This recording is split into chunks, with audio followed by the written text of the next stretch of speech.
Welcome in to Greenville Grit, Greenville residents in touch on 103.7 WTIB. This is the local show that keeps you connected and in touch with the issues that affect what's happening in your community. Greenville Grit is sponsored by Ribeyes, Kid Construction, and Greenville Toyota. Now, here are your hosts for Greenville Grit, Terry Williams and Michael Overton. Good evening and welcome to Greenville Grit. I am Terry Williams. And I'm Michael Overton, and Terry's actually welcome back. We've had a couple of weeks off and haven't had the opportunity to be out here. Got a great guest, unusual guest today. A very great guest. The owner of our boss, Henry, thank you for coming on. I'm definitely not your boss, but I definitely am unusual. Well, we'll leave that there, and we'll talk about our sponsors, because fortunately, without them, we wouldn't be here. So we always have to thank Greenville Toyota, Craig Goes and the Greenville Toyota team. If you're looking for a new Toyota or Scion vehicle or a new used car, call Craig Goes and the Greenville Toyota team at 321-3000 or visit them on the web at greenvilletoyota.com. Kid Construction Group. Our green builder. That's right. KCGBuildGreen.com. You can also find them on Facebook. Bill Kidd's a good personal friend of mine. And if you're looking for a premium home, a green home, he is a Parade of Homes winner.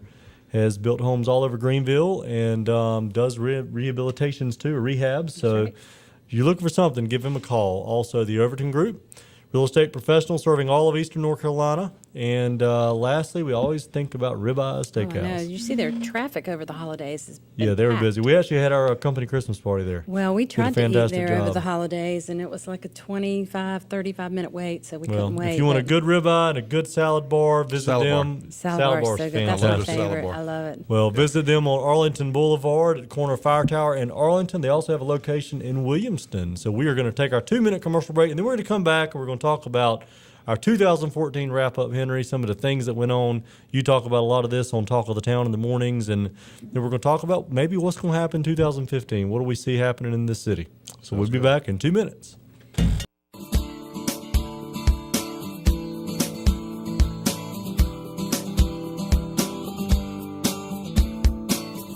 Welcome back to the Greenville Grit. I'm Michael Overton, along with my co-host Terry Williams. Our new co-host today, Talk of the Town, the big man in charge, That's Henry right. Hinton. Thank you for You being got the here, big part, Henry. right? Yeah. Well, Terry, a little bigger after the holidays. It's unusual in this case that I'm sitting in his That's chair, right. and when he says that we were scraping the bottom of the barrel getting him in here I think today. it's the other way He around. must be scraping us pretty bad when we've done the 2 Talk of the Town hostings. No, when we you guys have done it, I've had great response. I appreciate you doing it. In fact, we got some more dates coming up if you guys Oh, want goody. to keep your calendar right. Well, we have a good time doing it. It is And one of the fun. things that we had said before we went to break is let's look back at 2014, some of the things that went on in the city, some positives, and we can call some negatives. We always like to beat up on the tax increase part as being negative. I'm sure there are quite a few more. But let's talk about it. Henry, what do you think was probably what you see as the biggest accomplishment in Greenville in 2014? When you say biggest accomplishment, I would have to say, and I know that this will sound a little bit trite because it's been talked about so much, but I would say the transformation that we're seeing in the downtown Greenville area would be the biggest accomplishment, I think, for the city in 2014. I think you also, when you look at Greenville, you also have to you always have to consider East Carolina University. And I think the other accomplishment was another exciting and successful football season. And, that is such a huge part of our economy here. Yeah. And I think that took another step this year in the right direction. A lot of the programs are losing attendance. And East Carolina, I believe, they just announced had #1 attendance in the New American Conference, which was a positive thing. The things that I think about that I'm sorry about from 2014. My biggest regret in 2014 is losing the police chief here. Yeah, I was thinking about Hassan Aden, I think, has been such an incredible positive influence on the community. And I've said this on Talk of the Town a couple times, but I really mean this. I think that Chief Aden is one of those guys that comes along once in your lifetime. I agree with that. Yeah. He's just, it's going to be hard to find, and I hate to hang that on the next police chief because hopefully we'll get a great police chief, but, he's such a combination of positive spirit, positive leadership, and I think credibility. That's right. And it came at a time when the police department here really needed that. I know. He So does. that would be my largest regret, I think, of Yeah, 2014. he's excellent at engaging the public and what's Yeah. going on in a positive way, even when, everything isn't positive, obviously, that he Yeah. has to face every day in the department. But he just makes you feel completely different about your safety and about the perception of Greenville, which Well, you is just what don't see guys like he him in wanted to law do. enforcement that often. You No. can have great law. I remember years ago we had what I thought was a great police chief in Hennett. Mm-hmm. That you remember the city council ran him out of town. He was not an engaging, friendly, The warm city guy. council wouldn't have anything to do with running anyone out of town, Henry. But I thought that he was the guy that really modernized the police department here and brought us into kind of a bigger city police department with new technology and things like that. But he was very militaristic. right. He didn't have Chief Aiden's personality. That's Well, I think right. that's one of his biggest attributes is his personality, his ability to reach out. I mean, I've lived here my entire life. He's Yeah. the first police chief I've actually ever met here in Greenville. Yeah. And when he did a show with us, he was our first guest. Yeah, he was. And one of our last guests for 2014, and he would just sit afterwards and take a lot of time with us, and just really got down on a personal level with people. And I think that helps mend that divide that sometimes people have with the police department. They don't feel that there's a relationship there. And he really, one thing he said in the first interview, I'll never forget this, and I come from a retail business, so I understand the importance of customer service. But he said that the citizens of Greenville are our customers. Right. And I've never heard of that from a government official. I wish all government officials looked that way. That's Yeah. right. We're the taxpayers. We are purchasing or the users of their service. We are the Right. customers. Yeah. And he took that philosophy, and I really do think he made a huge impact, and especially going into some of the tougher neighborhoods, of setting up shop in there, of having the same people go in and patrol those areas. But while they're patrolling, they're building the relationships that is necessary to build that trust to hopefully attack crime. I think it's wonderful things. It's common sense things, but when you look back on them, but I guess at the Well, time it was pretty proactive. I'm hoping a lot of the programs he started, that whoever comes in and that the police department, the people that are still here will want to continue those programs because obviously they've been successful. Our crime rates are down. And so they need to continue what he started and, of course, add to it. And I certainly hope that they'll take that into consideration. It's rare to find a guy in any part of city government that you can find almost no one to say something bad I about. know. Except that he's leaving. That's the bad part. Yeah. But he is such a positive person, Right. and he not just I think the success that he had here probably has a lot to do with the fact that he didn't just do the job, he lived it. Right. I mean, he might be dealing with a murder or a big drug bust in the afternoon, and then the next morning he might be over at one of the elementary schools reading to the kids. That's right. I mean, and you got to really care to do that because it's not part of your job description to right. go read to kids over at Eastern Elementary School. right. But he loved doing that and saw that as part of trying to develop a relationship with the community. I mean, and that's why I say he didn't just do the job, he lived it. Well, and I don't know if you've ever had the opportunity to look at the book that he leaves with the elementary Yes. kids, but it is fascinating because they cover every facet of what a child's life would probably be facing, from bullying to going to the dentist and not be fearful. I mean, Right. it's just all about, which is what you're basically saying, Yeah. all about all parts of life, and that's how he lived his job. Well, one of the things I'm going to take the opportunity to bring it back. One of our infamous council members likes to send newsletters out to update the public on some of the things going on. And the most recent one is he's doing the midterm reflections, and I like reading that. It kind of gives an individual's thoughts on what's going on. But one of the things was staff challenges, and one of the criticisms that Mr. Mercer pointed out was that the inappropriateness and peril of elected officials, both mayor and council members, politicians, individually acting apart from the entire council when they interfere with the daily work of professional staff. I think Calvin has always had an issue when Alan Thomas came in with some of the initial staff turnover that we had. Now, I didn't know Wayne Bowers. I can't speak highly. I can't speak lowly. I don't have an opinion on that. What I can say, though, is a wonderful staff departure. I'm sorry to say this if I'm insulting anyone, but Chief Anderson, I think was a fantastic departure for the city of Greenville. And has since Obviously. already departed Asheville. That's right. and if I'm not And left mistaken, them in a there's mess. Thank a goodness he heck didn't of a leave mess us in in that Asheville mess. right now. Yeah. And so Aiden came in at a good time where we were at our absolute low. Mm-hmm. And we actually talked about Asheville after the last show. We did. Last time. He spent a few minutes, and we won't say on the air what was said, but one thing he did say is this is going to be a dream job for someone to go into Asheville because that department is so low right now. Yeah. That anything they can do to help. anything that they can do is an improvement for where they've been. Yeah. So I hate that. Well, what else? Let's talk about. We talked about council. Let's finish talking about council and some of the things. 2014 tax increases. I think you talk about I really didn't read that midterm report from Councilman Mercer, but I do think this. I do think that there is a lot of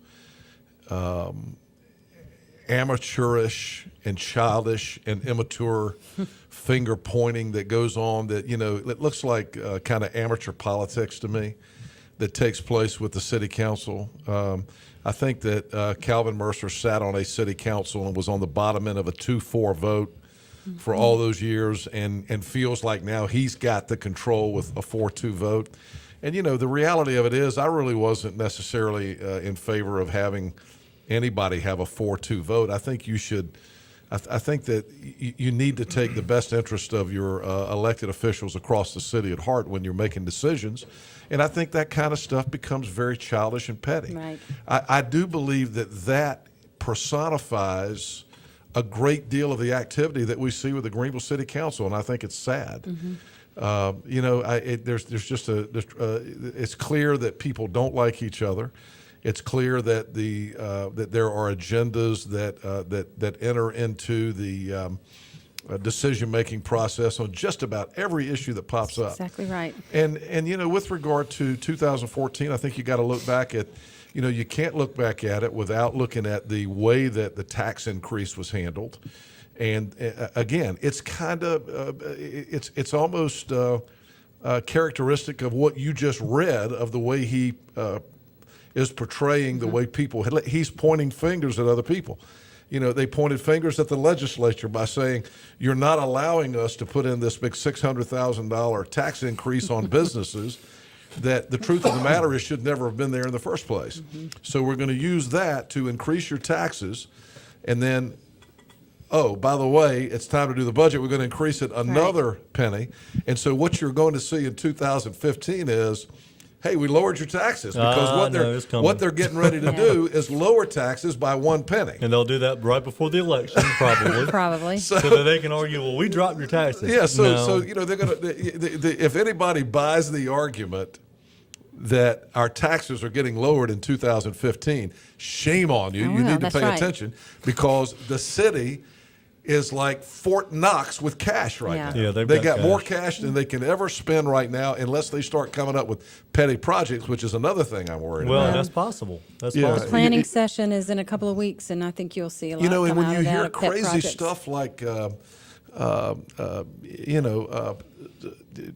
trying to come up with food for pets out of the city budget and stuff like that, you're just like, does this city council are they even able to prioritize what the taxpayers need? Well, you're right, Michael. There is a nonprofit, There's a nonprofit set up. However, donate to that if that's it important. would not Don't take surprise taxpayer me funds that they do want to that. take money out of our taxpayer money and give it towards Well, that. that's Marion's. And That's Marion's that should passion. not And happen. look, my dad's passion is is animals. I mean, he's been chairman of the vet school for NC State Right. for probably 8 years and been on there 15 to 20 years. I mean, I'd say we were very involved, but that is not an appropriate use of taxpayer If you funds. can't need to take afford care of your pets, own you pet. shouldn't have That's pets. right. I mean, that's the way it is. It's not like feeding children. That's right. But some people now believe that, that it's the responsibility of mankind to feed all the animals. I mean, and that kind of stuff is just, when you hear stuff like that, you're just like, man, you can't make that up. I mean, they're talking about putting that in our city tax budget? Come on.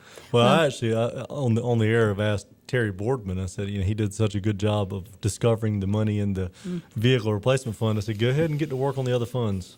Let's how much cash does the city have? Because they don't disclose that. at least not easily. And I believe you're right. I think it is Fort Knox. I think there's a lot of cash sitting in those accounts. And There has to be now. People have paid their property taxes. Yeah. I mean, I paid mine. You've paid yours. I mean, except if there, I guess the final date to pay it was like this week. Yeah. And so The the 6th or cash, something like that. I promise you, the city of Greenville is sitting on a wad of cash. I think if I have a frustration for the city council for 2014 that I would challenge them, and I've spoken to a couple of them individually, I would just challenge them to have some vision. And one thing I don't feel like we have seen in 2014, the council has been more of a reactionary council. They react to, in the case of tax increases, bad information.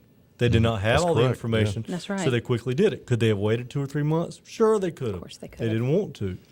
So what I hope in 2015 is have a little vision. Let's put some things out there that will help grow Greenville. And people, I say it over and over, let's look 5, 10, 15, 20 years down the road. Where's this city going to be? What do we need to invest in now? If we have all this cash that's possibly sitting there, what do we need to invest in for my kids that are, 10, 12 years away from going to college? I would love them to remain here. Yeah. But if we don't invest, they're not going to stay here. They're going to No, go to that's Raleigh right. and Wilmington and all the other towns. Well, that's been the challenge for Eastern North Carolina for years. You went to college and stayed in Greenville. In fact, you have kids that had a business to stay in Greenville after Right. college. My son went to school, regrettably, in Chapel Hill. We don't talk about them. It came back. It came back to Greenville because he had a business to come back here, a family business to come back to. But that kind of thing, small business is those kind of businesses are becoming few and far between now. And That's right. if you think about it, if a kid is leaving Greenville and there's not a whole lot of reasons for him to come back here unless he's coming back to work for the university or the medical department, I mean, some sort of medical facility family here, business, exactly. or a family business. And so we need to continue. We have grown exponentially in the last 30 to 40 years in Greenville, but again, there still needs to be a focus on what is going to keep our kids coming back to Greenville, right. not just people moving in here for the university and the medical facilities. I think what you said, Michael, about planning ahead and having a vision is proof now of what's happening in Uptown Greenville, Yeah. because that's been in the planning stages. But that wasn't a city planning head. No, that, it that was wasn't, but I'm local just people saying who that's cared, exactly right. Who had a vision to see what downtown could look like, right. starting with someone like Don Edwards, perfect example, and look what they've done. In fact, Well, I'll then take it one step yeah. further. If you go back and historically look at who supported, let's just say, for instance, the parking deck. There are members sitting on that city council right now that'll be Did there at not the vote ribbon it. cutting who voted Exactly. against That's it and right. worked against They it. did. That's right. They That's sure right. did. But they're more than happy now to How take much the do you want to credit. bet they'll be in a newsletter talking about how wonderful the parking deck will Oh, be in yeah. about 6 months? That's right. It's something we just Let's really talk. needed. We're going to had have a to break in 3 or 4 minutes. Let's Okay. talk about bond. We went through Oh, the yeah, whole that's bond gonna come process. up. I know you talked a lot about it on the air, and I've called in once. Terry, you probably have called in. We got to vote this November on this bond, and I personally, I've seen some of the comments already by both Marion Blackburn and Calvin Mercer, and effectively they're already killing it by their negative comments of it. What do you think? Well, number one, I would say, I know for people who don't know that both of you sat on that appointed bond committee, advisory committee that put the proposal together that's going to be, I guess it's already been proposed to the city council. It was in December. Thank you for the time that you spent on it. I don't have the benefit of having been part of the discussions as you have been. So I've tried to stay very open-minded and balanced in my thinking on it. Well, here's your opportunity to ask us. Well, I do believe that the sports complex idea is a very solid idea. I do think that for it to be widely accepted in the city, there's going to have to be really good marketing on it, really good explanation on it. I Right. think every man out there that's got a vote on this is going to look at that and go, how does this affect me positively? And unless you can prove it to them, That's I'm not right. sure people are going to support that. I So that's agree. my honest answer. With regard to street money, I think we all want to improve our streets and our streetscapes and those kind of things. I think you guys did a great job of looking at that. I do believe that there are a lot of people who are under the misinterpretation that this money, if passed, is going to fix places like Dickinson Avenue. Yeah. And I think there, again, it's Gonna be disappointed. There's got to be an educational process so people will know exactly what it is they're voting on if they vote yes on these bonds for the streets. Again, we're going to have our community summit in March. I want to really focus on this. I want to really get both of you involved in it, and have people come out and have that be an opportunity for people to learn more about it. But we haven't had a bond referendum in many years, and I think the timing's right. Again, though, I'm like a lot of other people. I'm waiting for. I'm not going to be against anything, but I'm probably not going to really come out for anything until you convince me that it's a good use of taxpayer money. And they'll have an advocacy, I said it right this time, committee put together to educate everybody whenever the council comes up with what they are going to put forward. Yeah. I think when we were in the meeting, and we've said this a couple of times, met, and then we had that last meeting, and we did determine what we thought, they could handle for roads and streets, but there was nothing for economic development, and we just felt like there needed to be something in there to look forward to pulling income in, as well as the other things that it would add. And I think a question came up on your show one morning, how is that going to affect economic development? People couldn't see. And I think we were more concerned or thinking the issues would be hotels, restaurants.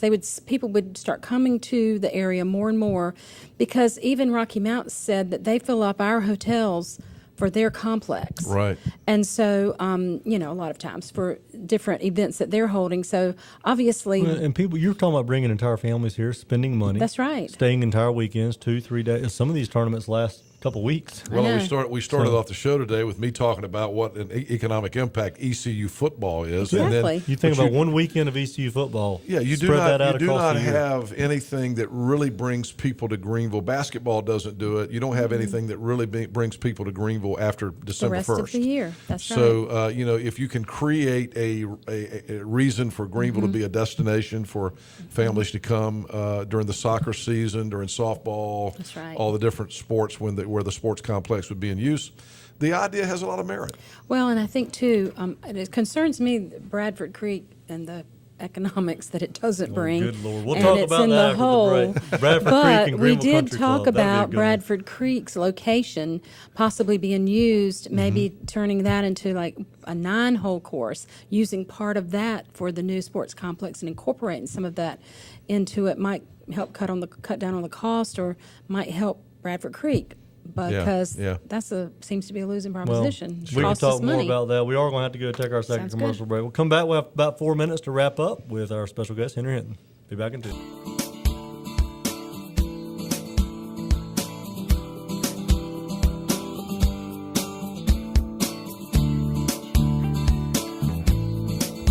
Welcome back to Greenville Grit. We've had a wonderful guest on today, Henry. We appreciate you sharing your insights about what happened in 2014 and what are we looking forward for 2015.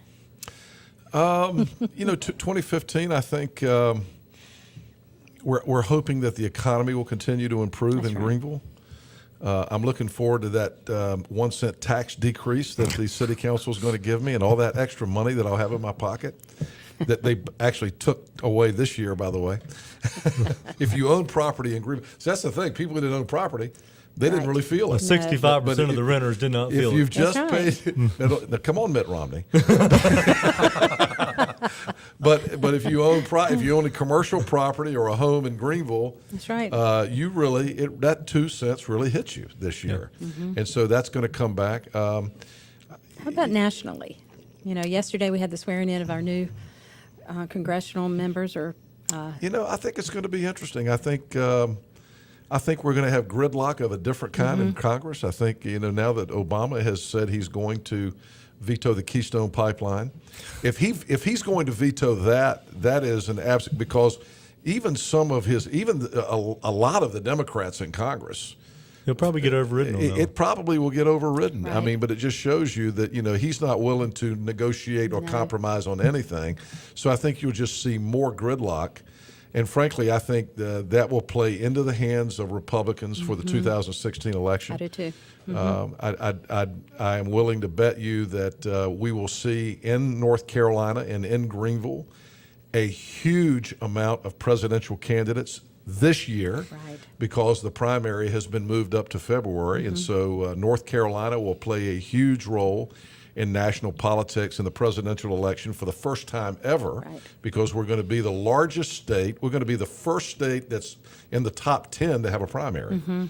And so, we're the 9th largest state now, and they're going to have, after the Iowa caucus, New Hampshire, South Carolina, North Carolina is going to have its primary in mid-February. And so that means all the candidates are going to start flooding in here this summer. That's right. And you're going to start seeing people like Hillary Clinton and You think Rand Paul's going to run? Rand Paul is definitely going to run. I think Chris Christie, Jeb Bush.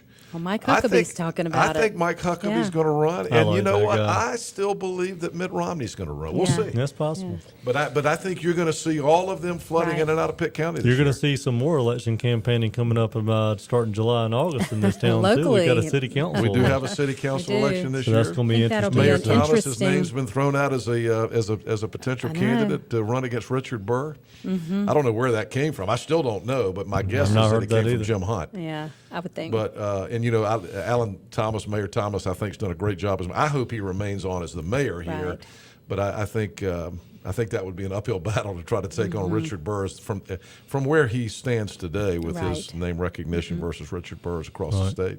Well, I think too, because Alan's done a lot, in transportation for our state Yeah, and in those right. conversations, and out there a whole lot in the all the things he does with the mayor commissions and different things. I don't even know what the names of them are. He's gotten his name out there, and people have met him, so that probably had a I'm little guessing bit to he do will about not it too. run for that, and that's I just don't- probably political punditry going on early on. But I mean, I don't know that. I did have lunch with the mayor before Christmas, and he sure didn't mention it to me. So Yeah. I don't know. You think he's going to mention it to you when you're on there?